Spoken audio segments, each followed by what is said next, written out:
Hi Ori buddies, Hassan here from Ori Exam Buddy. Thank you so much to everyone who liked our previous video, the General Code of Conduct Workshop 1 video. We managed to achieve the 50 likes challenge that we set out, and because of that, I am introducing workshop number 2 related to the General Code of Conduct. So again, thank you to everyone and let's continue. Let's continue to steps in providing advice. The process of advising clients must be structured and thorough, following a series of steps that prioritize understanding the client's needs and aligning recommendations to those needs. The aim is to ensure that advice is suitable, relevant, and enables clients to make informed decisions, particularly when selecting financial products or services. Let's look at step number 1, information gathering. First, you want to understand the client's needs and objectives. FSPs must gather comprehensive information about the client's financial goals, such as savings for retirement, investment objectives, or risk coverage needs. Understand any specific objectives the client has expressed interest in or asked to focus on. Then you want to assess the financial situation and risk profile of the client. Review the client's financial situation, so these would include the client's income, expenses, existing assets or liabilities, etc., to then recommend products that align with their financial capability. Risk profile assessment is where you identify the client's risk tolerance. For example, are they a conservative, moderate, or aggressive investor, to ensure product recommendations match their comfort with risk. Then, you want to evaluate the client's financial product knowledge and experience. Assess the client's knowledge and experience with financial products to determine the level of explanation and guidance required. Tailor explanations to the client's familiarity with different financial options and terminology. Step number 2, doing a needs analysis. First thing you want to do is you want to conduct a thorough analysis. Use the gathered information to perform a needs analysis that identifies appropriate financial solutions for the client's objectives, financial situation, and risk profile. Focus on both the client's immediate needs as well as long-term goals, considering any life events or future changes that might affect their financial needs. Then, focus on specific client requests or limitations. Take into account any areas the client has specifically requested the FSP to focus on or not to focus on in the needs analysis. If the client has declined to provide certain information, the FSP must alert the client that this limits the appropriateness of the advice and encourage the client to consider the advice limitations. Then inform the client of the limitations in the analysis. If certain needs or risk factors could not be fully analyzed, notify the client about these limitations, emphasizing any gaps in the appropriateness of the advice provided. Encourage the client to independently review the advice aligns with the unassessed needs and objectives. Step number 3, product identification. First, you want to select a suitable financial product. Identify one or more financial products that meets the client's profile, financial goals, and risk tolerance. Ensure that the selected products are appropriate for the client's needs without creating undue financial burden.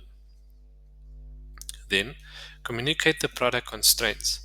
If the FSP cannot identify a suitable product due to legal, regulatory, or contractual constraints, this must be communicated clearly to the client. In cases where no suitable product is found, the FSP should recommend the client seek advice elsewhere from another appropriately authorized provider. Step number 4. Replacement disclosure, if applicable. First, identify the replacement situation. If the recommended financial product would replace an existing product, the FSP must ensure the client is fully aware of this and understands the potential implications. A replacement is considered any action where one financial product is substituted or replaced in part or whole by another. Disclose potential consequences of the replacement. FSPs must provide a detailed comparison of both the new and old products, covering aspects such as costs and charges associated with the replacement, exclusions or limitations that may apply to the new product, tax implications and any investment risk changes involved in switching products. Clients should be made aware of any loss of guarantees or benefits associated with the original product that will not transfer to the new product. Are you in the market for updated RE5 study material? Look no further than the RE Exam Buddy Study Pack. It is South Africa's best rated RE5 study material with over 100 5-star reviews. It includes study content, summary slides, topic questions, mock exams, and even a 30-day study planner. What are you waiting for? Click on the link in the video description below to get your RE Exam Buddy study pack today. Step number 5. Ensuring client understanding. First, explain recommendations clearly. Present the recommendations in a manner the client can easily understand, using plain language and avoiding technical jargon. Check for understanding by asking if the client has any questions or requires further clarification. Then, confirm client comprehension. Take additional steps to ensure the client fully grasps the implications of the advice given, including the risks and benefits associated with each product. FSPs may use follow-up materials such as written summaries or product brochures to reinforce key points and aid the client in their decision making. Best practices for providing advice. Documentation of advice. Keep a record of all advice provided, including the rationale for product recommendations, to ensure transparency and regulatory compliance. Informed consent. Obtain the client's acknowledgement that they understand the advice provided and agree to proceed based on their understanding of the recommendations. Availability for follow-up. Let the client know they can contact the FSP with any questions or clarifications regarding the advice, ensuring continued support throughout their decision-making process. Benefits of following a structured advice process. Ensures personalized and suitable advice.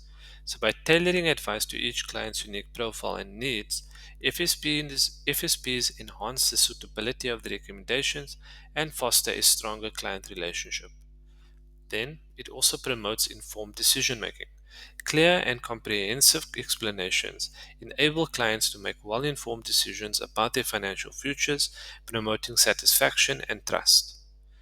It also reduces risk of miscommunication and misunderstanding. Structured steps helps prevent miscommunication, ensuring both the FSP and client are aligned on the advice provided and the client's goals. Ensuring client understanding. The objective: to ensure clients are fully informed, understand the advice rendered, and are aware of the implications of financial decisions they are making. The FASE Act and codes of conduct require FSPs to actively facilitate client understanding, going beyond just delivering information by verifying comprehension and addressing any questions or concerns. Steps to ensure client understanding. Use clear, plain language. Avoid technical jargon and complex financial terminology that could confuse or overwhelm the client. Simplify explanations of financial products, services, risks, and fees to ensure clients grasp essential details without needing specialized financial knowledge.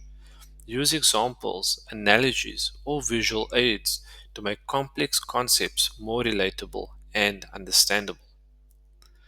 Provide summaries of key information. Summarize essential aspects of the product or service, such as the main benefits and limitations, fees and charges, any potential risks or downsides.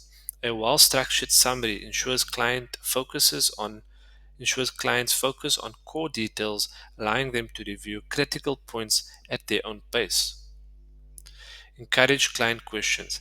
Actively encourage clients to ask questions about any part of their advice they do not understand or feel unsure about. Promote an open dialogue where clients feel comfortable expressing confusion or requesting clarification on any point. Check for understanding. Use techniques like feedback loops to confirm that clients understand the advice provided.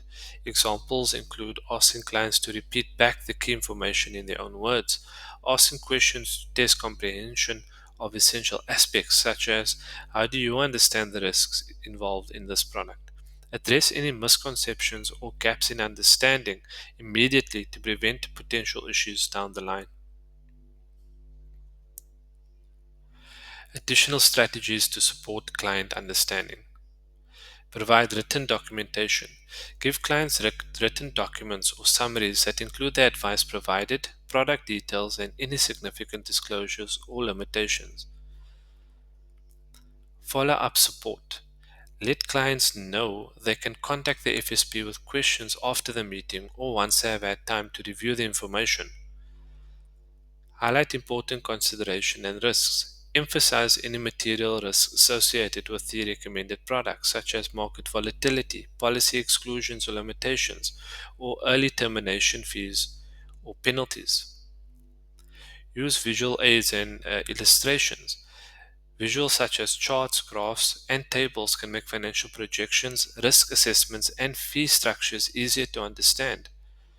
Alert clients to product or advice limitations. If their advice is limited, the client if their advice is limited because the client declined to share said information, make it clear that this could impact the advice's relevance or completeness. Examples of ensuring client understanding in practice. Explaining an investment's risk profile, disclosing insurance policy limitations, or reviewing the complex fee structures.